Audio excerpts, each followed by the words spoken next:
Olá, pessoal, essa é mais uma aula do Instituto Aprovar de Ensinos, tá? Vamos continuar aqui a nossa aula de estatística.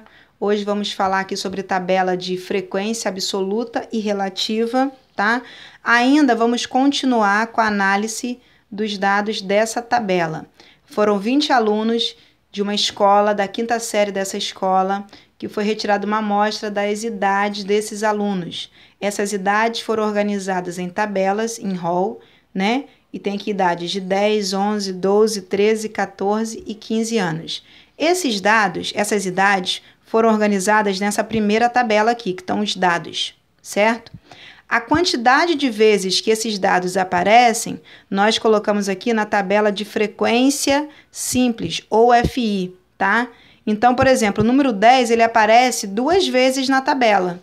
Então, ó, o número 10, ele aparece 2 vezes. O número 11 aparece 8 vezes. O número 12 aparece 4 vezes. O 13, 2 vezes. O 14, 3 vezes. E o 15, 1 vez. Então, a frequência, a quantidade de vezes que ele aparece, nós colocamos aqui nessa outra tabela, certo? E fazemos aqui o somatório. Somando aqui todas as frequências, temos somatório 20, que indica aí que está certinho com a tabela, que foram 20 alunos, beleza? Bom, como que a gente acha o FR, que é a frequência relativa, né? A frequência relativa é a divisão de cada item pelo total. Então, por exemplo, 2 dividido para 20, que é o total, 0,1. 8 dividido para 20, 0,4. 4 dividido para 20, 0,2. 2 dividido para 20, 0,1. 3 dividido para 20, 0,5. 1 dividido para 20, 0,05. Se a gente somar todos esses números decimais, nós vamos ter o somatório igual a 1 ou algum número bem próximo de 1. No nosso caso aqui deu 1, porque a divisão aqui deu exata. Mas como se trata de dados estatísticos, nem sempre essa divisão vai dar exata. Pode dar uma dízima periódica e quando você fizer esse somatório, vai dar um número próximo de 1, não necessariamente 1. Quem tiver dificuldade nessas divisões, nós postamos aí no canal um vídeo explicando apenas divisões, tá? Desse tipo de número. Então, é importante você assistir para não ter dúvidas na hora de fazer a continha, porque se você errar aqui esses dados, você erra todo o restante da tabela, certo? Como que eu vou calcular a frequência relativa em porcentagem, né? Basta eu pegar o resultado, que são os números decimais, e multiplicar para 100. Fazendo isso, eu acho esses mesmos dados em porcentagem.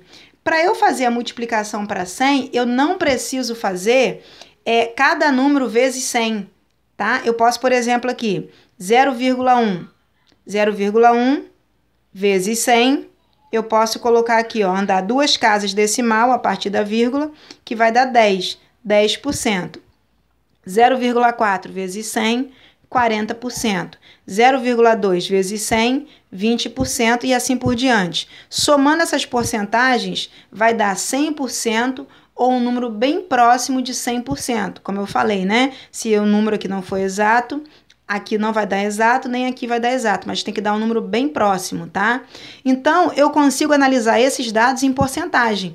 Então, analisando aí essa turma, eu observo que nessa turma, 10% dos alunos tem 10 anos, 40% dos alunos tem 11 anos, 20% dos alunos tem 12 anos, porque geralmente em análise estatística, analisando em porcentagem, fica mais fácil de entender aquela relação estatística, ok? Aqui eu chamei FI, que é frequência simples, né, ou absoluta, de FI, chamei FR de frequência relativa, tá?